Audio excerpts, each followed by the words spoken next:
How to clean a bathroom sink. Alright guys, so your first step is to gather supplies. So start by getting the right cleaning tools such as a sponge or cloth, bathroom cleaner or soap, disinfectant, or an old toothbrush so you can clean some edges.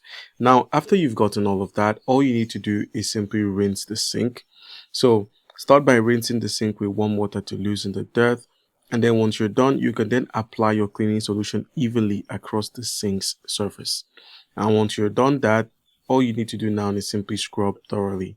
So go ahead and scrub thoroughly using your sponge, your soap, and try to get the dirt out from the edges and around the drain.